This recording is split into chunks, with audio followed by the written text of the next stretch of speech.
Chapter 11. "Come in," says the woman, and I did. She says, "Take a chair." I done it. She looked me all over with her little shiny eyes and says, "What mightn't your name be?" "Sarah Williams." "Whereabouts do you live in this neighborhood?" "Whereabouts do you live in this neighborhood?" "No, ma'am, in Hookerville, 7 mile below. I walked all the way and I'm tired out." "Hungry too, I reckon. I'll find you something." "No, I ain't hungry. I was so hungry I had to stop 2 miles below here at a farm. So I ain't hungry no more. It's what makes me so late. My mother's down sick and out of money and everything. And I come to tell my Uncle Abner Moore. He lives at the upper end of town," she says. He lives at the upper end of town, she says. "I ain't never been here before. Do you know him?" "No, but I don't know everybody here. I haven't lived here quite 2 weeks. It's a considerable ways to the upper end of the town. You better stay here all night. Take off your bonnet." "No," I says. "I'll rest a while, I reckon, and go on. I ain't afeard of the dark." She said she wouldn't let me go by myself, but her husband would be in by and by, maybe an hour and a half, and she'd send him along with me. Then she got to talking about her husband, and about her relations up the river, and her relations down the river, and about how much better off they used to be than they was, and how everybody was contracting the spring allergies. Hope it's not the plague. And her relations down the river, and about how much better off they used to be than they was, and how they didn't know, but they'd made a mistake coming to our town, instead of letting well enough alone, and so on and so on, till I was afeard I'd made a mistake coming here to find out what was going on in the town. But by and by, she dropped on about Pap and the murder, and then I was pretty willing to let her chatter along. She told me about me and Tom Sawyer finding $12,000, only she got it 20, and all about Pap and what hard luck he was, and what a hard luck I was, and at last she got down to where I was murdered, and I said, "Who done it? We've heard considerable about these goings on down in Hookerville, but we don't know who 'twas that killed Huck Finn." "Well, I reckon there's a right smart chance people here that'd like to know who killed him, too. Some think old Finn done it himself." "No, is that so?" "Most everybody thought it at first. He'll never know how nigh he come to getting lynched. But before night they changed around and judged it was done by a runaway nigger named Jim.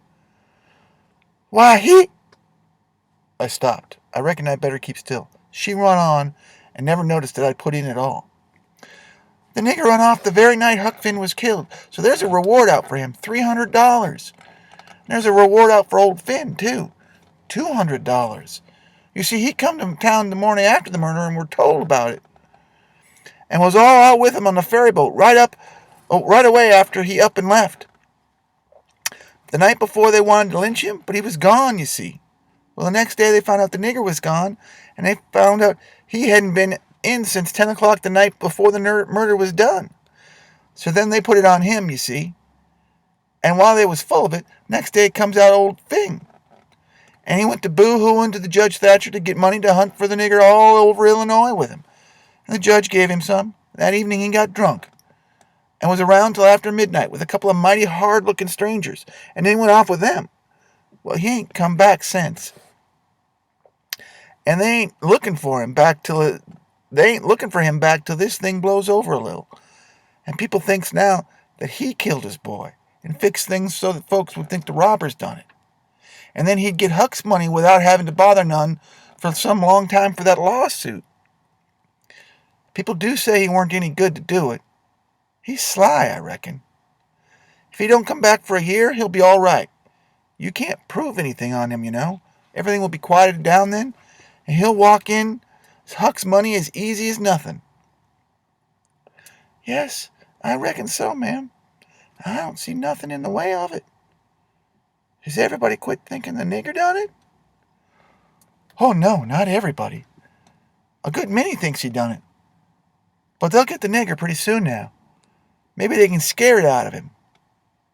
Why, are they after him yet?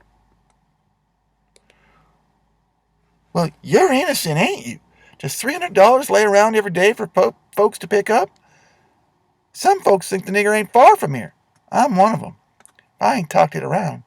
A few days ago I was talking with an old couple that lives next door in a log shanty, and they happened to say hardly nobody ever goes to that island over yonder they call Jackson's Island. Don't nobody live there? I says. No, nobody, says they. I didn't say no more, but I done some thinking. I was pretty near certain I'd seen smoke over there, about the head of the island, day or two before that.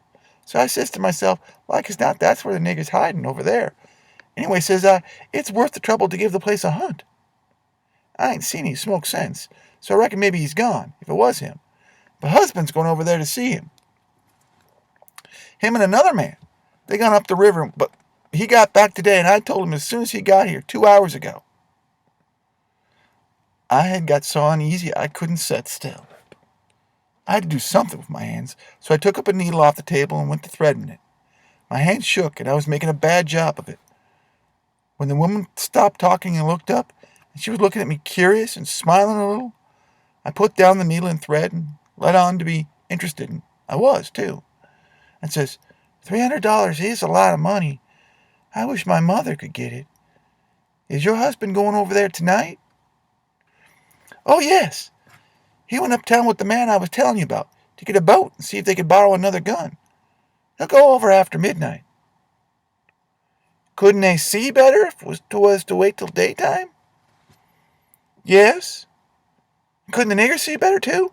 After midnight, he'll likely be asleep, and they can slip around through the woods and hunt him up in his campfire, and all the better for the dark, if he's got one. I didn't think of that, says I. The woman kept looking at me pretty curious, and I didn't feel a bit comfortable. Pretty soon she says, What did you say your name was, honey? Mary Williams, I says. Somehow it didn't seem to me that I said it was Mary before, and I didn't look up. It seemed to me that I said it was Sarah, so I felt sort of concerned. And I was feared maybe I was looking it, too. I wished the woman would say something more. The longer she sat still, the uneasier I was, and now she says, Honey, I thought you said it was Sarah when you first come in. Oh, yes'm, I did. Sarah Mary Williams. Sarah's my first name. Some calls me Sarah, some calls me Mary. Oh, is that the way of it? Yes'm. I was feeling better then, but I wished I was out of there anyway. Couldn't look up yet. Well, the woman, she fell to talking about how hard times was, and how poor they had to live, and how the rats was as free as they owned the place, and so forth and so on. And then I got right easy again. She was right about the rats. You'd see one stick his nose out of a hole in the corner every little while. And she said she had to have things handy to throw at them when she was alone, or they wouldn't give her no peace. She showed me a bar of lead twisted up into a knot, and she said she was pretty good shot with it generally, but she'd wrenched her arm a day or two ago and didn't know whether she could throw true now. But she watched for a chance and directly banged away at her rat, but she missed him wide. And said, Ouch! It hurt her arm so to try. So then she told me to try for the next one. I wanted to be getting away before the old man got back, but of course I didn't let on. I got the thing. And the first rat that showed his nose out, I let drive. If he'd have stayed where he was, he'd have been a tolerable rat. She said that, or she reckoned that was first rate. She reckoned I could hive the next one. She went and got the lump of lead and fetched it back and brought back a hanker of yarn which she wanted me to help her with. I held up my two hands and she put the hank over them and went on to talking about her husband and her husband's matters. Then she broke off to say, You keep your eye on the rats. You better have the lead in your lap handy. So she dropped the lead into my lap just at that moment. I clapped my legs together on it when she went on talking, but only for a minute. Then she took off the hank and looked me straight in the face and very pleasant says, Come on now. What's your real name? What, ma'am? What's your real name? Is it Bill? Or Tom or Bob? What is it? I reckon I shook like a leaf, but I didn't know hardly what to do. So I says, please don't poke fun at a poor girl like me, Mom. If I'm in the way here, I'll... No, you won't. You sit down and stay where you at. I ain't going to hurt you, and I ain't going to tell on you, nother. You just tell me your secret and trust me. I'll keep it, and what's more, I'll help you. So my old man, if you want him to. You see, you're a runaway prentice, that's all. Ain't anything. Ain't no harm in it. You've been treated bad. You made up your mind to cut. Well, bless you, child. I wouldn't tell on you. Tell me all about it now. And that's a good boy. So I said it wouldn't do no use to just try to play along any longer, and I would just make a clean breast of it and tell her everything. But she mustn't go back on her promise. Then I told her my father and mother was dead, and that the law had bound me out to a mean old farmer in the country 30 miles back from the river. And he treated me so bad I couldn't stand it no longer. And he went away to be gone for a couple of days. Excuse me. And so I took my chance and stole out of his daughter's clothes and cleared out.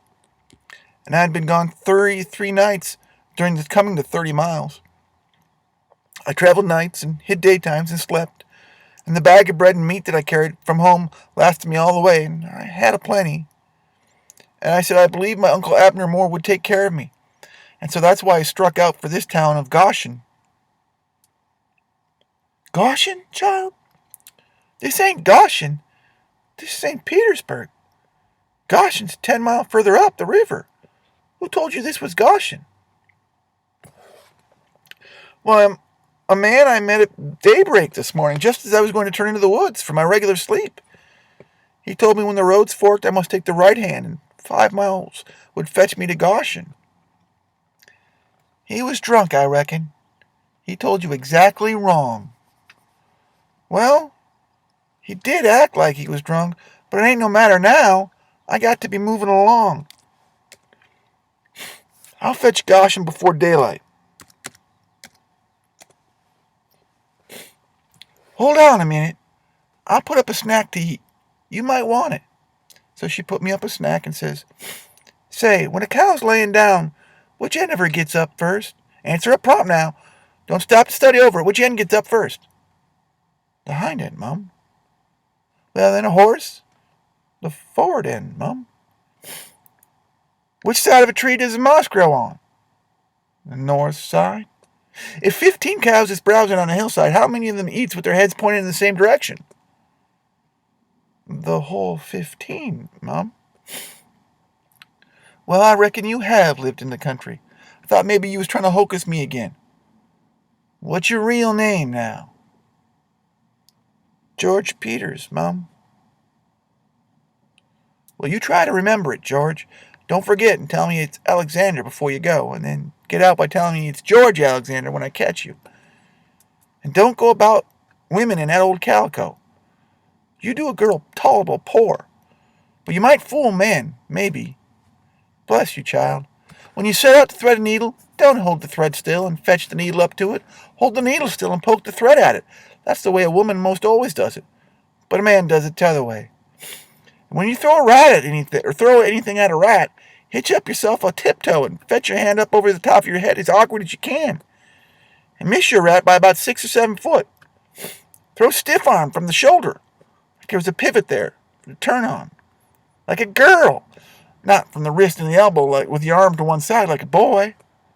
And mind you, when a girl tries to catch anything in her lap, she throws her knees apart. She don't clap them together. The way you did when you catch that lump of lead. Why spot you for a boy when you was threading the needle? I should contrive the other things to make certain. Now you trot along to your uncle, Sarah Mary William George Alexander Peters. And if you get into trouble, you send word to Miss Judith Loftus, which is me, and I'll do what I can to get you out. Keep the river road all the way. The next time you tramp, take shoes and socks with you. River road's a rocky one. Your feet will get considerable. By the time you get to Goshen, I reckon. Well, I went up the bank about 50 yards and then doubled back on my tracks and slipped back to where the canoe was, a good piece below the house. I jumped in and I was off in a hurry. I went up far upstream enough to make sure the headwaters of the island, and then I started across. Took off the sunbonnet, for I didn't want no blinders on just then. And when I was in the middle, I heard the clock begin to strike. So I stops and listens. Sound come faint over the water, but clear. 11. When I struck the head of the island, I never waited to blow, though I was most winded, but I shoved right into the timber where the old camp used to be, and started a good fire there on the high and dry spot. Then I jumped in the canoe and dug out for our place, a mile and a half below, as hard as I could go. I landed and slopped through the timber and up the ridge into the cavern, and there Jim lay, sound asleep on the ground. And I rusted him out and I says, "Get up and hump yourself, Jim. There ain't but a minute to lose. They're after us." Jim, he never asked no questions, never said a word. But the way he worked for the next half an hour showed how he was scared. By that time, everything we had in the world was in our raft, and she was ready to be shoved out from the willows, the cove where she was hid. We put out the campfire at the cavern first thing and didn't show a candle outside after that. I took the canoe out from the shore a little piece and took a look. But if there was a boat around, I couldn't see it, for stars and shadows ain't no good to see by. Then we got out the raft and slipped along down in the shade, past the foot of the island dead still, never saying a word.